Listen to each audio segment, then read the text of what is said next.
اور یاد رکھیں شوہر کے دل میں ہمیشہ یہ احساس ہونا چاہیے کہ اللہ تبارک و تعالیٰ نے میری بیوی کے وجود کو میرے ساتھ وابستہ کیا ہے، اب اس کے کچھ حقوق میرے ذمہ ہے جو میں نے ادا کرنی ہے۔ اور یاد رکھیں جب تک شوہر کے دل میں یہ احساس پیدا نہیں ہوگا نا، آپ اپنے بیوی کے حقوق ادا نہیں کر سکتے۔ اور یاد رکھیں یہ حقوق نہ پولیس دلوا سکتی ہے اور نہ عدالت دلوا سکتی ہے۔ وہ ایک مولوی صاحب فرماتے ہیں کہ میرے ایک ہم سبق دوست ہے، ایک مرتبہ انہوں نے بڑے فخریہ انداز میں کہنے لگے، بیان کرنے لگے کہ جب بھی میں گھر میں داخل ہوتا ہوں تو میری بیوی اور بچوں کو یہ جرأت نہیں ہوتی کہ وہ مجھ سے بات کر سکے یا میرے کسی بات سے وہ انکار کر سکے۔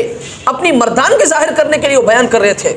تو وہ مولوی صاحب فرماتے ہیں میں نے ان سے کہا کہ بھائی یہ جو وصف آپ بیان کر رہے ہیں نا، یہ کسی درندے کا وصف تو ہو سکتا ہے لیکن یہ کسی انسان کا وصف نہیں ہو سکتا۔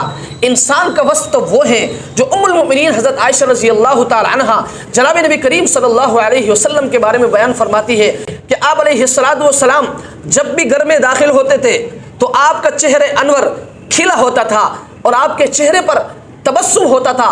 جتنا عرصہ میں نے نبی علیہ السلام کے ساتھ گزاری، اس عرصے میں نبی علیہ السلام نے کبھی بھی مجھے بڑی سرزنش نہیں فرمائی۔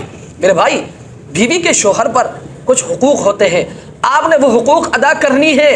آپ نے اپنے گھر والی کا خیال رکھنا ہے، آپ نے ان کے حقوق کا خیال رکھنا ہے، آپ نے ان کے معاملات کا خیال رکھنا ہے، آپ نے ان کے چیزوں کا خیال رکھنا ہے۔